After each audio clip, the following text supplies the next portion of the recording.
Fala galera, tudo bem com vocês? Meu nome é Lucas, este é o podcast Jovem Cristão, sejam muito bem-vindos. No episódio de hoje nós vamos falar um pouquinho sobre a Igreja Católica e a sua hierarquia eclesial. Então, bora lá então? Hierarquia eclesial. Nosso Senhor Jesus Cristo, ele chamou 12 homens para o seguir e lhes confiou a missão de fazer as obras que ele mesmo fazia. Isso a gente encontra lá em Marcos, capítulo 3, versículo 13 a 19, e em Marcos, capítulo 6, versículo 7 a 13. Nosso Senhor Jesus Cristo deu a estes homens o poder e a sabedoria de cumprir essas obras. Isso a gente encontra em Lucas, capítulo 9, versículo 1 a 6. E depois que nosso Senhor Jesus Cristo morreu, a morte está relatada lá em João 19, e ressuscitou, lá em João 20, ele, sobre os apóstolos que restaram, os 10 apóstolos que restaram, porque Judas já tinha saído do grupo e Tomé não estava presente no dia. Jesus soprou sobre eles o Espírito Santo. Isso a gente encontra em João, capítulo 20, versículo 19 a 27. E dias depois de sua ascensão aos céus, que está lá em Atos 1, no dia de Pentecostes, Atos 2, ele confirmou o chamado feito a estes apóstolos, junto com um novo apóstolo que estava com eles, que era Matias, eleito lá em Atos 1, 15. Então, a partir de São Pedro, Cristo chamou Pedro, né? Tu és Pedro, e sobre essa pedra edificarei a minha igreja. A gente encontra lá em Mateus capítulo 16 e João capítulo 21. E com os outros apóstolos, batizaram em nome do Pai, do Filho e do Espírito Santo, com o batismo da remissão dos pecados, e pela imposição das suas mãos passaram o Espírito Santo aos novos cristãos. Sobre o ministério eclesiástico, a gente encontra lá no Catecismo da Igreja Católica o seguinte: o ministério eclesiástico divinamente instituído é exercido em diversas ordens pelos que, desde a antiguidade, são chamados bispos, presbíteros e diáconos. A doutrina católica, expressa na liturgia, no magistério e na prática constante da Igreja, reconhece que existem 2 graus de participação ministerial no sacerdócio de Cristo. O primeiro, o episcopado, e o segundo, o presbiterado. Isso a gente encontra lá no Catecismo da Igreja Católica, no parágrafo 1554.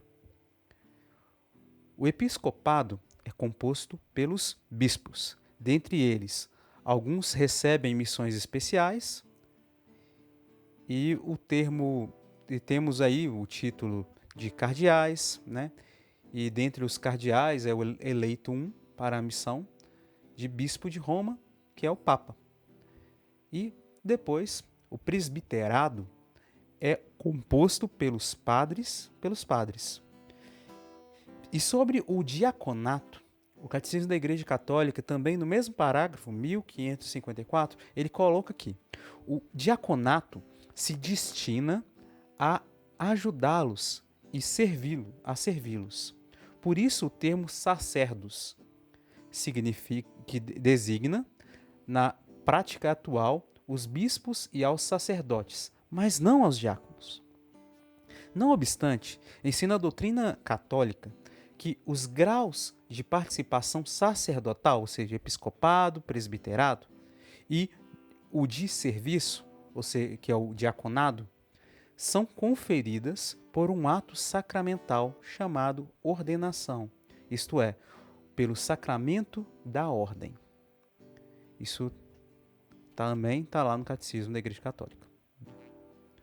Bom, com o passar dos anos, os bispos assumiram o lugar dos apóstolos por meio da imposição das mãos dentro do atualmente conhecido sacramento da ordem, né? Isso que a gente chama de sucessão apostólica. E um deles recebeu a missão de Pedro, que era como líder no meio deles, recebendo o título de Papa. E aí sendo hoje o nosso Papa atual, o Papa Leão XIV, que assumiu essa posição, né? Os bispos ordenaram para auxiliar a missão outros representantes com autoridade e poder, os outros sacerdotes, os presbíteros, que são os padres, para ajudá-los, leigos chamados para onde eles não poderiam chegar, que são os diáconos. Que todos reverenciem os diáconos como Jesus Cristo, como também o bispo, que é a imagem do Pai, e os presbíteros, como o Senado de Deus, e como a Assembleia dos Apóstolos. Sem eles, não se pode falar de igreja. Santo Inácio de Antioquia, citado também no Catecismo da Igreja Católica, parágrafo 1554.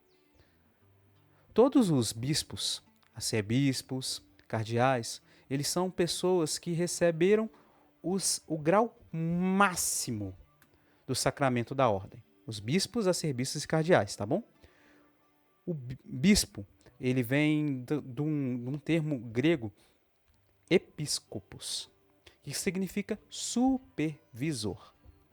E todos eles usam o título de dom, que vem da abreviatura de um termo em latim, dominus. E, por exemplo, então, o nosso bispo aqui da nossa diocese, Arquidiocese de Mariana, é o arcebispo Dom Ayrton. E aí, todos eles, os bispos, com o Papa na sua frente, eles formam o que a gente conhece como Colégio Apostólico, que sucede o grupo dos apóstolos, os quais tinham por seu líder Pedro. Beleza? E aí, para ajudar um pouco melhor a entender sobre essa diferença entre arcebispo, cardeal, bispo, e também depois, né, sobre os padres, cônegos e monsenhores, a gente vai fazer uma pausa aqui para dar essa explicação. Vamos lá. Todos os arcebispos, cardeais e papas, eles são bispos. O Papa Leão também é um bispo, nesse sentido. Eles podem receber esses nomes, né? Arcebispo, cardeal, papa, de acordo com a missão que eles recebem, né? Mas todos eles têm o mesmo grau do sacramento da ordem, que é o episcopado. O arcebispo é o bispo de uma diocese, arquidiocese. Ou seja, ele é o titular da sede metropolitana, que é o caso da nossa diocese aqui, a Arquidiocese de Mariana, e recebe esse título de arquidiocese a diocese mais antiga de uma província eclesiástica, que é formada por um conjunto de diversas dioceses. As outras dioceses, né, que pertencem a essa arquidiocese, sem ser a diocese titular, né, no caso, a mais antiga, eles recebem o título de sufragâneas, tá bom? E aí, voltando, o arcebispo, ele não intervém diretamente na organização e na ação pastoral das outras dioceses, dessa diocese. Agora, o cardeal. Os cardeais, eles geralmente são bispos de importantes dioceses do mundo. Geralmente, não quer dizer que seja sempre, tá bom? Mas, assim também, né, como os padres e os diáconos, eles também podem ser chamados para ser cardeais, tá bom? Eles são escolhidos pessoalmente pelo Papa, como representantes da Igreja em todo o mundo, para formarem o Colégio dos Cardeais. Eu me lembrei aqui agora, se eu não me engano, até mesmo nessa ordenação como é que se diz, né? Quando o Papa Leão XIV ele assumiu o título de Papa, né? No período que estava sendo eleito e tal, estava rolando concílio, um rapaz, se eu não me engano, ele era um frei, né? Ele nem era padre, nem era ordenado padre. Ele estava exercendo, se eu não me engano, a função de diácono até. Esse frei, ele foi chamado para ser no caso ele era padre, se eu não me engano. Não tenho certeza não. Ele foi chamado para ser cardeal. Se eu não me engano não sei, acho que foi pelo Papa Leão, Papa Francisco ainda, lá atrás. Aí ele tem que fazer todo o processo dele meio que de ordenação e tal, até para arcebispo, para depois virar cardeal, entendeu? É meio que assim. Mas aí voltando, né? Os cardeais, eles são responsáveis por assessorar diretamente o Papa, né? Na solução de questões de organização e econômicas lá da Santa Sé. E também, né, na coordenação dos dicastérios, que são uma espécie de ministério próprio do Vaticano e que compõem o serviço da Santa Sé em favor da comunhão de toda a Igreja e da justiça para com os pobres do mundo todo. E, além disso, os cardeais eles são responsáveis pela eleição do novo Papa. Mas isso só pode acontecer com os cardeais que têm a idade abaixo de 80 anos. Quando completam 80 anos, eles não podem participar dessa reunião de eleição do novo Papa, que é chamada de conclave, né? Então, bora lá então. Sobre os padres, os cônegos e monsenhores, todos eles possuem também o mesmo grau da ordem, que é o presbiterato. Ou seja, eles são todos ordenados padres. Mas esse título muda de acordo com a função e a honraria que eles recebem. Então vamos lá. Os títulos de cônego e monsenhor são títulos honorários e que não indica diretamente um cargo ou posição na igreja. Eles são títulos de homenagem e reconhecimento por serviços prestados à igreja. Mas aí que tá. Tem um detalhe. Quando um padre ele é convidado para ser ordenado um bispo e ele aceita esse convite, né, que vem diretamente do Papa, né, ele recebe o título de monsenhor, enquanto não chega o dia da sua cerimônia de ordenação a bispo. Então, por exemplo, a nossa paróquia aqui rolou até um caso até meio curioso. A gente teve 2 párocos, um depois do outro, que foram ordenados bispos. O primeiro foi o Dom Lauro, né, que antes era chamado de cônego. Ele já tinha o título de cônego Lauro, quando ele veio para a nossa paróquia. Aí, ele foi chamado para se tornar bispo.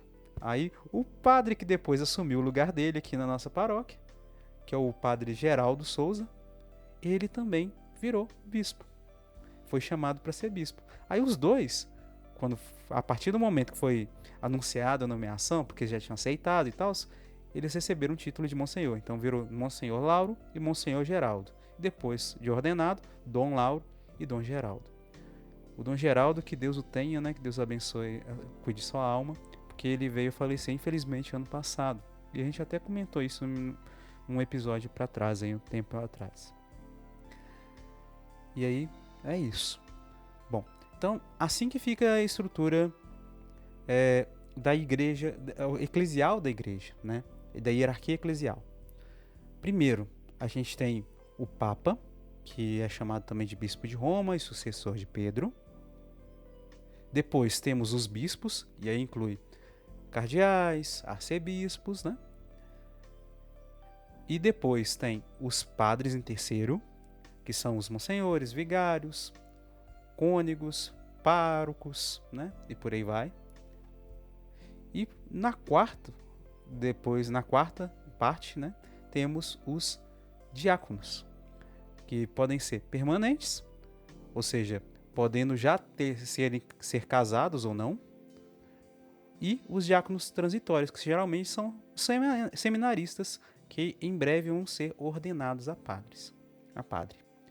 Que é o caso, né, de um seminarista que a gente agora é diácono, né, que a gente fez uma entrevista com ele, que é o Moisés, né? Ele já foi ordenado diácono e ele está aguardando agora, dentro desse período, para ser ordenado padre. Então, essa hierarquia, ela não diminui em nada a missão dos outros membros da nossa igreja. Os fiéis leigos, né? Que no caso os fiéis leigos se incluem, né, os religiosos, religiosas e todas as outras pessoas que não pertencem ao clero, né, que não receberam o sacramento da ordem, nesse caso. Mas ela serve, né, para, basicamente, essa hierarquia, para ajudar a orientar a igreja através da história. Então, é basicamente isso. Bom, em breve a gente vai lançar também outros episódios falando sobre o amor à igreja, né? E a gente vai continuar falando mais sobre a Igreja Católica e por aí vai. Se você gostou, eu convido você a curtir, compartilhar, se inscrever, seguir a gente nas nossas redes sociais também. Acompanhe nossos episódios, a gente está tendo várias séries interessantes aí para você ouvir. Também pode ouvir também nossos episódios antigos. Graças a Deus a gente já está chegando nos 200 episódios. Louvado seja Deus. E é isso, gente. Nós vamos continuar rezando por vocês e também pedimos para vocês rezarem por nós, né? E que Deus abençoe imensamente cada um de vocês. E a gente se fala no nosso próximo episódio.